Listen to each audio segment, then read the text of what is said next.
So, welcome to Sports Car Craftsmen. This is a premier British sports car garage in the heart of Denver where they still do things the old-fashioned way. And by that I mean they do them properly. They do them with care, and yes, they do them with love. And if you recall from our last series, Diamond in the Rough, my buddy Ted X, who is a sports car craftsman himself and who's right here next to me, is one of the mechanics here, one of the guys who's been with this company ever since it started. And Ted is actually going to be hosting a new show right here from the garage, a how-to show, talking about how to buy classic cars, how to repair classic cars, and how to avoid buying crappy classic cars. Isn't that right, Ted? I'll do my best. But before we do any of that, I'm going to let Ted give you a quick tour of his workplace. And that is coming up next on the Fast Lane Classics.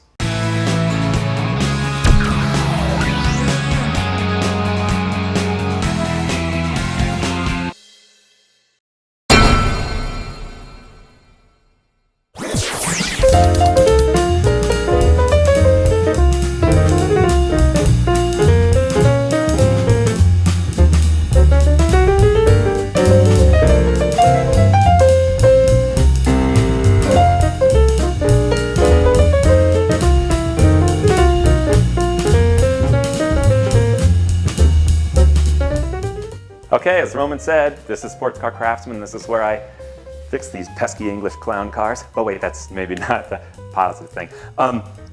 It really is, we really are probably Denver's, probably actually North America's best British car shop. And I say that without being paid. It's a cool place to work. You know, I complain about it constantly, and yet I keep showing up and I love it. You probably saw earlier the showroom when Roman introduced us. And this is where we like it when people come through the front door and they look around and they go, wow, this must be the place where I can get my car fixed. And they're right.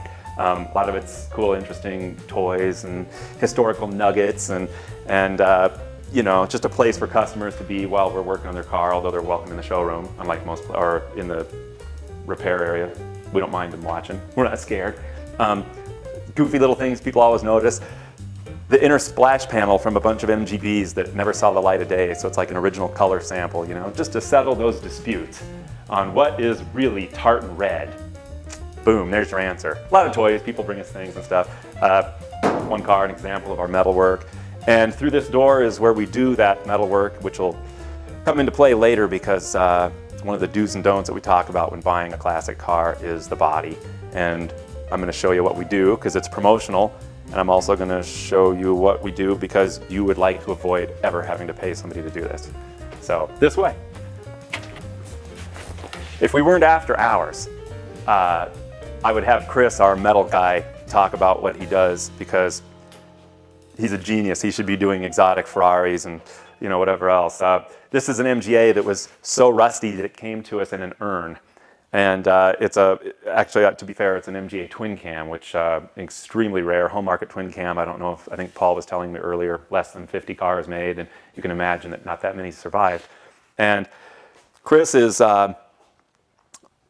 so fussy with the metal work that there's a lot of things that, for example, this door, he skinned himself. They're skinned in aluminum, he shaped it. There's no quality parts available for such thing. He does this from scratch. Repair panels very often he makes himself because what's available, they're not good enough. We acquired a bunch of jigs for doing this type of work from a guy named Carl Heidemann, who's very well respected in the industry. And in fact, any of you that really plug into English cars on a regular basis have probably read articles by him. But anyhow, this is one example of how carried away we can get. This is obviously a body-off restoration. There's no frame under this car at the moment. There's a jig that we use so that when we're finished building the body, it will drop right onto a perfect frame. All the bolt holes will line up, and so we can actually restore bodies. In fact, we've done it numerous times for customers out of state.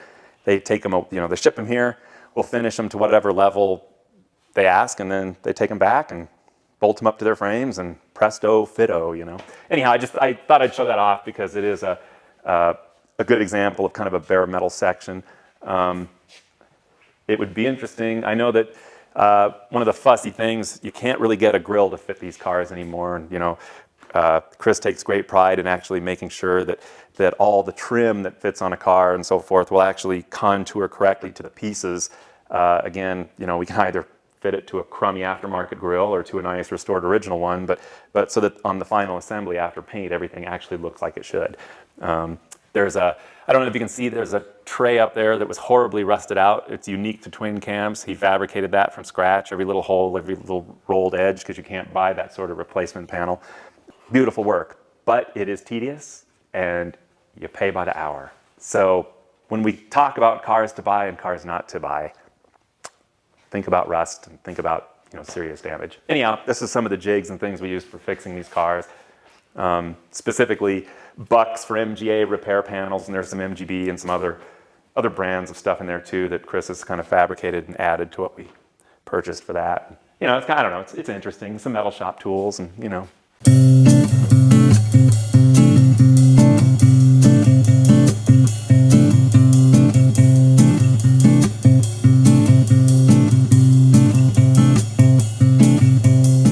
And if you follow me down here, we are probably one of the largest, if not the largest, secondhand British car parts supplier in the United States. Maybe even the Northern Hemisphere, and I'm not exaggerating.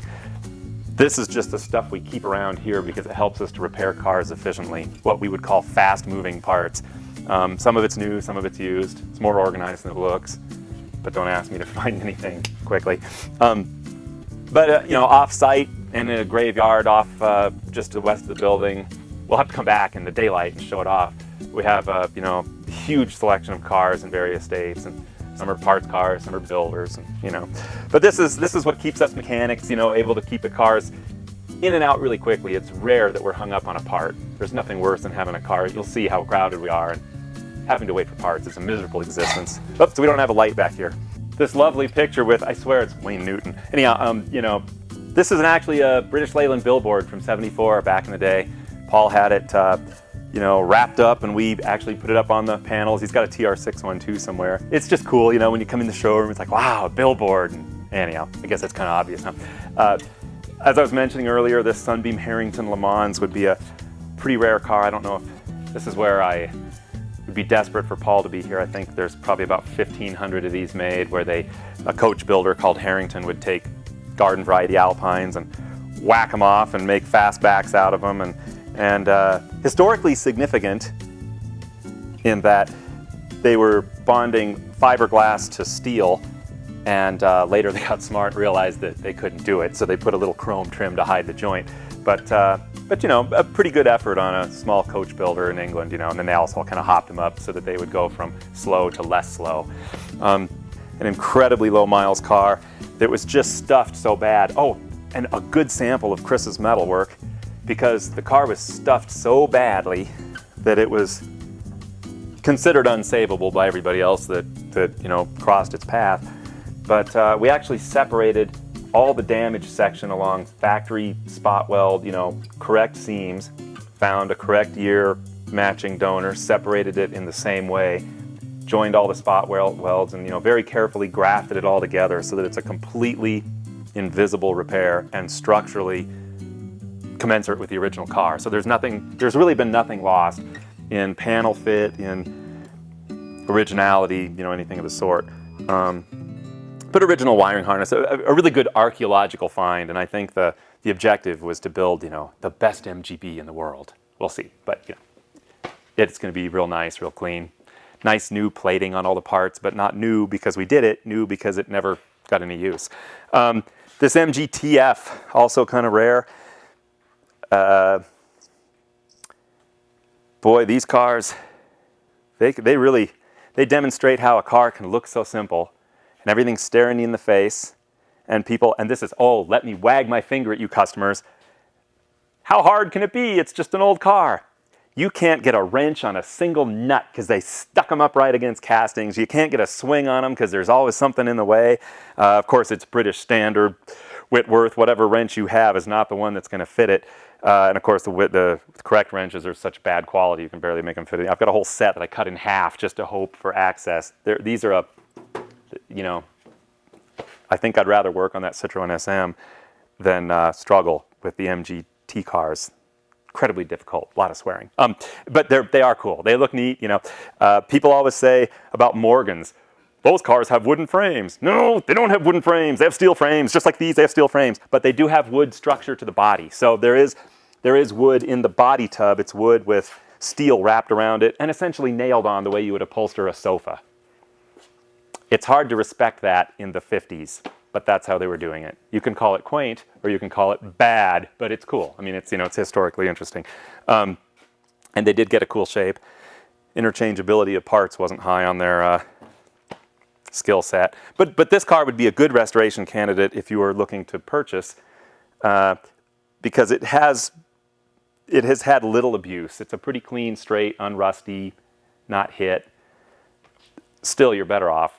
Just buy the nicest one on the planet. Don't restore one. But you know, anyhow, this TR3, this car is kind of just your daily driver TR3 and somewhat rare in that it's what they call a TR3B, which meant it had TR4 engine and full synchro transmission. But you know, really, when you're going like this and looking at them in the dark, TR3. The cool thing about it though is that you can drive down the road, reach out the door, and strike a match. So you know, they got that going for them. E-Type Jaguar. This is a Series 2 that we did a paint job on years ago and have done a lot of maintenance on. The guy's had it for a long time. And now it's in for interior work and he keeps it nice. And E-Types, by the way, if you're thinking about one, they're one of the few classic cars that actually does live up to the dream. You know, when you drive them, you're like, oh, there's something to it. These are cool. And they look cool, you know. And this Tiger just came in today, Sunbeam Tiger. This car is hugely indicative of what we do a lot of, which we call getting out of hibernation. You know, everybody has a kid or a grumpy wife or somebody that, you know, causes the death of their sports car. And so it languishes on the side of the house or in their garage and they get kind of sticky gas and compromised brakes and you always have to come back to them and get them out of hibernation, make them live again and find out just how badly they suffered. And there's nothing like the dust in a car to say, save me, I have so much promise. So that first time where you wash it and clean it and fix it, it's like, oh, it's going to be so cool. And then you spend more money with us or you do more work yourself and you know, it begins to sap you of the will to live. But then someday you actually get it nice again and you forget about the bill and you forget about the heartache. And then on most of these, you realize they don't actually drive as cool as you thought. But at least they're fun. And then there's that happy day where you finally give up and sell it. Don't forget that. No, but anyhow, this car, in all seriousness, he's had it for a lot of years and get it out of hibernation, which hopefully will be not too much more involved in dusting it. We'll see. This Triumph GT6, good example of a car that has been loved and cared for by the owner for years. Very nice lady. Had it restored in the 80s. And I guess finally in our little row of cars, you know, the scenery changes around here all the time, but this is what we had tonight, you know. Okay, it's a Datsun. It's an MG that looks kind of like a Datsun, but somebody put that Datsun Fairlady badge on there. I think Paul refers to these as honorary British cars because they're very much like British cars, and actually some of the parts are directly interchangeable, very few. But as part of war reparations and things like that, the Japanese copied the British and improved on them greatly. And so we'll fix these on occasion too. So yeah, that's kind of the tour. And the Citroen SM we can talk about some other lifetime.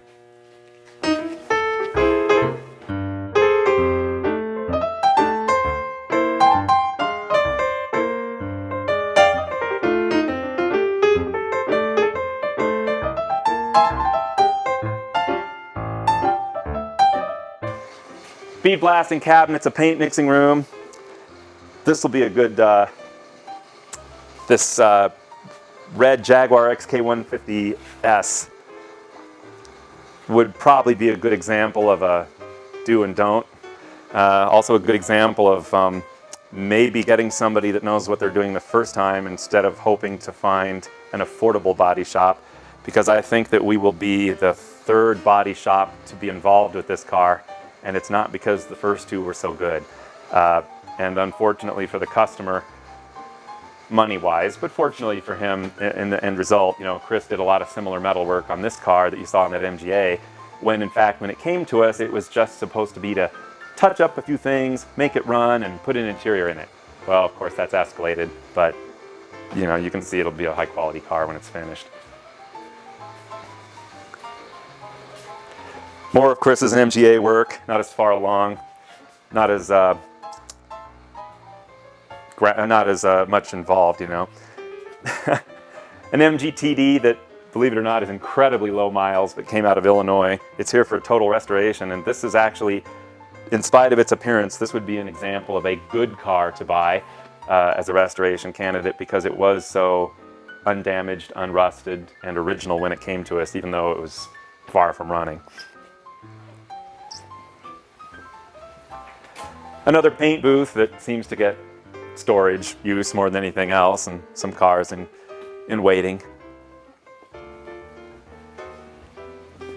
And then, you've kind of made the loop, and we come back in through where all the kind of daily wrenching, and this is where we never swear.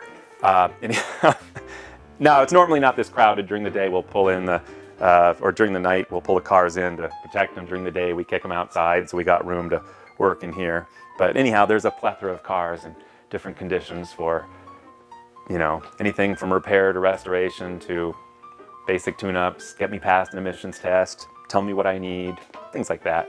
And some rare ones and some pretty ordinary. This is actually mechanically, it's a beautiful Healy, and here for cosmetic restoration. And that blue car back there is a Sunbeam Harrington Lemans, which would be exceedingly rare. And it's getting a full ground-up restoration, as you can kind of guess. And that Jaguar engine on the floor belongs to that red car that we just walked by a bit ago. And the green MGB in the far corner was a car from, I got to show you something really funny. That car, oh, you can look at that, but I got to, the car was hit badly when it just had 30,000 original miles on it. And it's a very early car. And so it was just a pristine example of never mess with, except that it had been crunched horribly. And one of our guys was working on it, and he was emptying the fuel tank and fixing the fuel sender.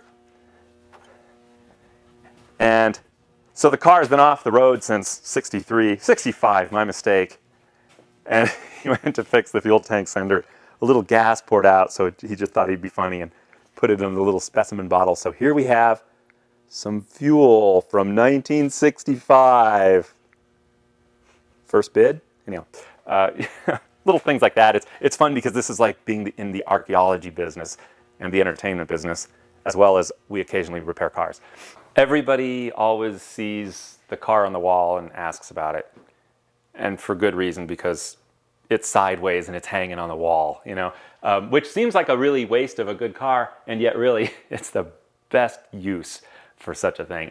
This is a 63 TVR Grand Tura, which we started to restore for a guy, and he gave up on it. No jury in the land will convict him, but they have a hideous body anyway, so this was a great way to just turn it into a display car. We did have it running and driving, and once we turned it on its side, it did kind of wick oil. It was like the Battleship Arizona. For many years, there was an occasional, it finally quit. But it's a cool novelty, and it does look neat hanging on the wall. I mean, Oh, and I have to,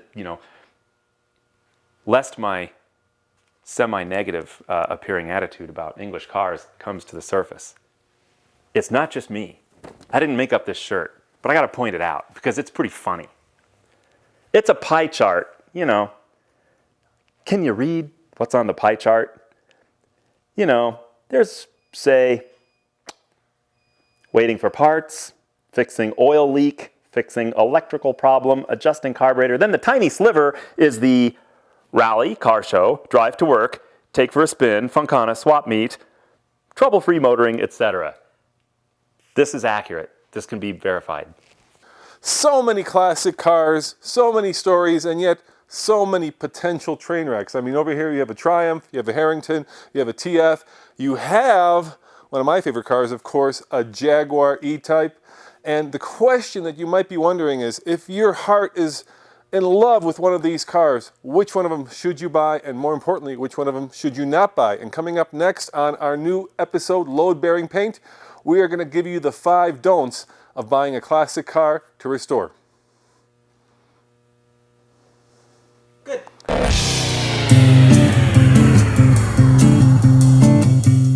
5 things they probably should have looked at before they ever fell in love with it. Yes, yes. And the person you're talking about that's bringing us this car, if they already bought it, and that's Too late. usually the case. Too late. And yet the number of times we do the pre-purchase inspection is probably 1 in 5 compared to the post-purchase inspection, where we get to give them the bad news and try to delicately tell them that they screwed up. So yeah, it's pretty funny. Before these guys tell you the bad news, we're going to tell you what to look for.